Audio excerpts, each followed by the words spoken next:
cannot think of a better place to confront the problems we face today than here at the intersection of science and faith.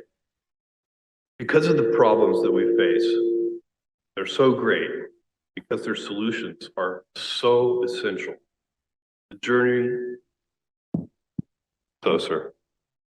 That's one of the problems we face. It's somewhat easier to solve. The journey we're on to solve them is going to require the best of science and leadership. And even that won't be enough. It will also require audacity and innovation. It requires a belief that we are here on earth for a purpose.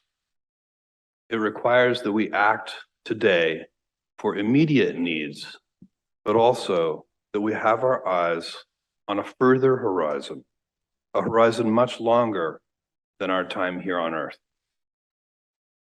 The task ahead is daunting. Some might even say impossible. But today, with the humility scaled to the proportion of the challenge, I would like to offer a few words of advice and even a couple of words of encouragement.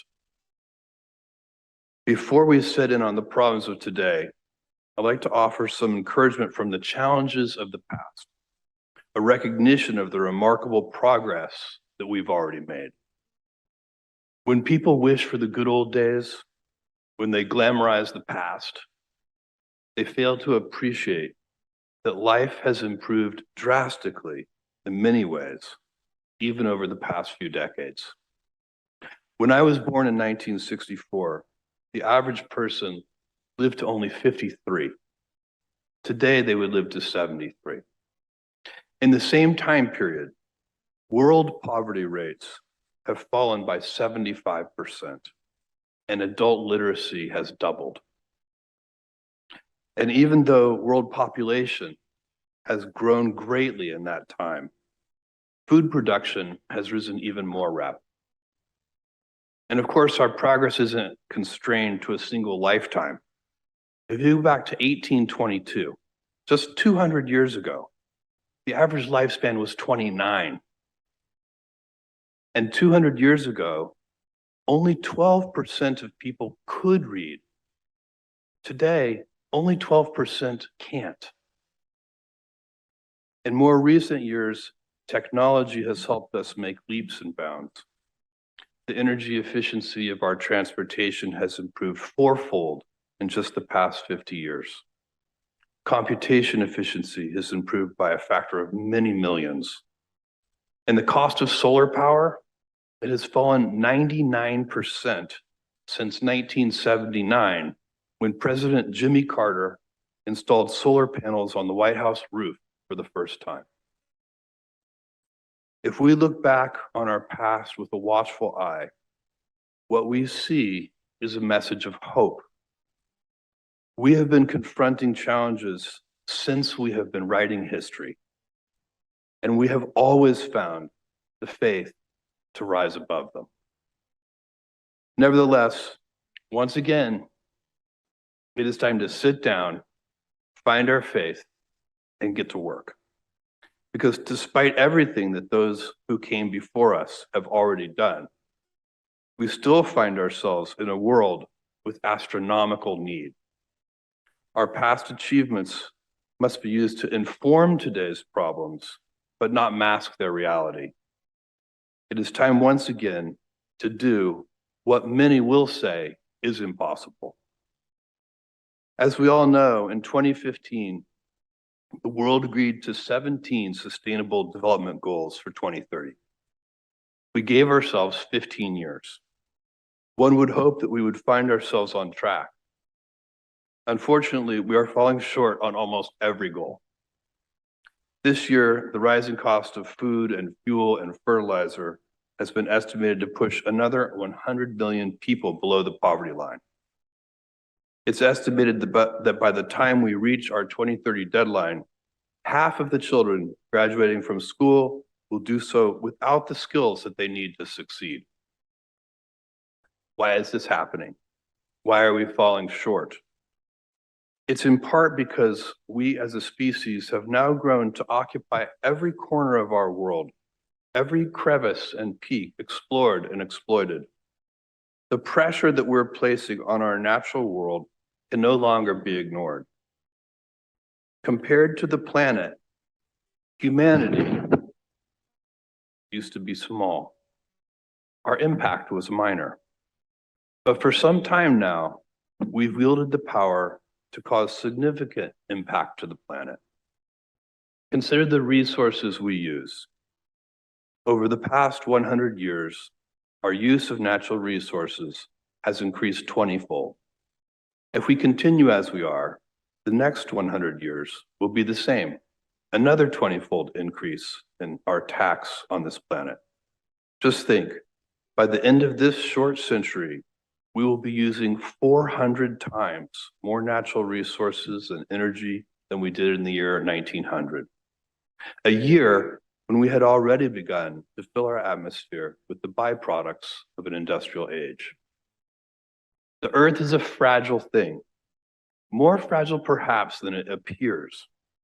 I saw this firsthand last year when I had the privilege to see our home from space for the first time.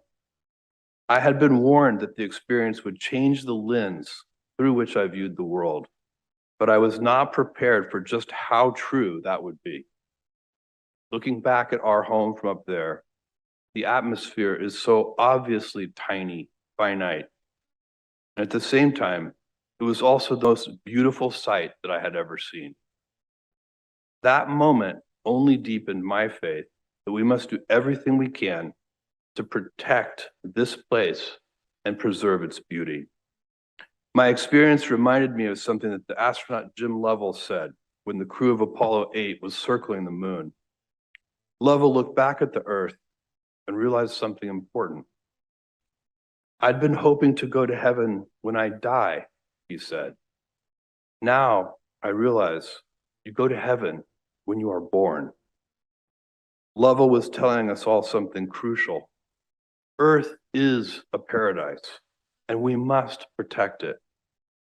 His Holiness Pope Francis has emphasized the same theme in his encyclical when he refers to Earth as our common home and describes the imperative to care for it. So what do we do? How should we continue down this road of progress? Where should our priorities lie? I ask these questions because many people already have a goal, they have a cause, they have a solution, and they're passionate about it. They're ready to take up that torch and sprint down the path of progress, take it as far as they can. I applaud those people. It's important to be able to attack a problem with everything that you have in order to address the needs of others. But in order to make lasting, independent change and redefine what is possible for our planet and everyone living on it, we also must look deeper. We must examine how the problems of our time intersect with each other. And sometimes we must step slowly down the path. So I'll offer four ideas that I use to guide my own work. First, remember that we must do work at both timescales, the short term and the long term. We must address immediate needs and also work on laying foundations for a better future. Many people today are hungry. I know some of the people in this room are playing an important role in addressing that challenge. As you just heard, my friend Jose Andres is one of those people who serves urgent need. Lauren and I have been so lucky to be able to support him in his journey to feed the people who need it. His World Central Kitchen has served hundreds of millions of meals to those most in need. And in Ukraine alone, he's worked with local chefs to quickly serve more than 1 million meals a day. His work and the work of many others is a wonderful example of when we must run down the path.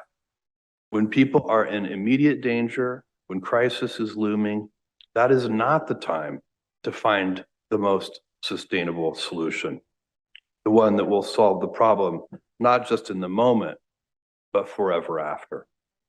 That is the time to jump in, get to work, and to do whatever you can to provide short-term relief. But with the same resolve, we must also work on the long term, fixing problems at the root, creating preconditions for permanent change, change that uplifts, change that creates empowerment and independence. Education is an important example. 60 million primary school-age children are not attending school today, and the pandemic has only made this problem harder to address.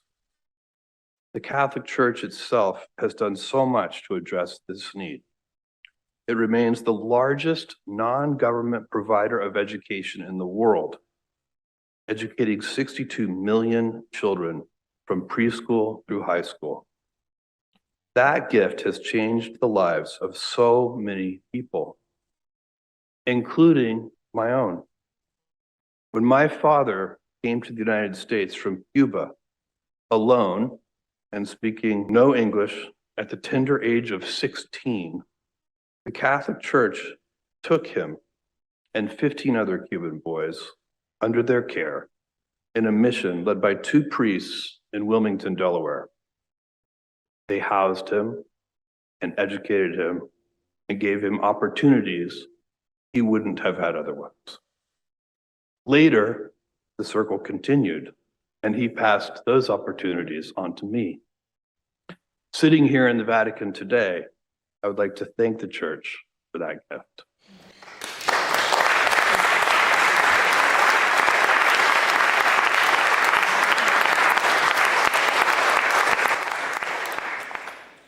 My personal passion is for preschool education, where we've set up a $2 billion Day One fund to provide early education to disadvantaged children. Providing for urgent needs and finding long-term solutions are both essential. We can and must put energy into both, and both require iteration, planning, intentionality, and a lot of ingenuity. Okay, my second suggestion. Let's invest in our common home, the natural world that enriches life. Our planet's surface is made of astonishingly thin, fragile layers that together enable us to live and thrive. I'm talking about our atmosphere, the vegetation and water on the surface, and the soil beneath. This paper-thin lining provides all the oxygen we breathe, all the food we eat, and all of the water we drink. They make life livable, and their beauty also makes life worth living. These skins are essential, and they are all threatened. The world is warming, the seas are rising, and storms are intensifying. Our oceans are acidifying, and our fish stocks are declining. Soil is degrading, and deserts are encroaching. In almost all cases, it is the poor and vulnerable who are suffering the most from these disasters, while they have done the least to cause them. Caring for nature is caring for people. This message is one that we must continue to spread. It's worth remembering the commandment humans were given in the Garden of Eden: to tend the garden, to be good stewards. Faith groups have played a valuable role in spreading this message and can continue to do so. The passion and goal to care for our home must permeate our lives. At the Glasgow Climate COP last November, the Bezos Earth Fund committed $3 billion of grants to support nature in this decade. The money is for 3 tasks: to help conserve what nature we have left, to restore the nature we have lost, and to find new ways to feed people that preserves nature rather than harms it. We're focusing on geographies that are rich in carbon and biodiversity, where threats are great, and where local communities can be a central part of the solution. One critical location is the forests of the Congo Basin. This region is sometimes called the heart of Africa and the lungs of the world. Lauren and I recently returned from Gabon, where we saw how leaders and community groups are finding ways to advance human progress while preserving our rainforests. In every case, it's essential that indigenous groups and local communities play a central role in these discussions. So whatever your goal is, and however fast you're walking the path, please remember to consider our common home and keep it safe. My third suggestion, focus on the whole system and its interconnectedness. It's good to have a clear goal, to walk the path with confidence and purpose, but it's also important to look around you and notice the goals of others who walk beside you, because there are a lot of problems, and each one overlaps with the next. They all affect one another. Let me give you one example. An important problem people focus on is overfishing. But to focus exclusively on fishermen or the companies that employ them underestimates the complexity and interconnectedness of the problem. In fact, the depletion of fishing grounds is also affected by government subsidies given for industrial trawling, and it's affected by the destruction of coral reefs, which is in turn driven by ocean acidification. And there are many more aspects to this complex problem. If we want to help fishing communities and make fishing sustainable, we must look at the whole web of problems and how they connect to each other, not just the individual challenges. In real-world problems, very rarely is there a silver bullet. Pushing in just one place in a complex web of problems is unlikely to do much more than just move the problem around. At the Bezos Earth Fund, we're working with others to monitor 50 key transitions that need to happen in order for us to address climate, nature, and development. These include phasing out the internal combustion engine, decarbonizing steel and cement, raising food crop yields, as well as making them more resilient, reducing food loss, and empowering indigenous communities to manage their tropical forests.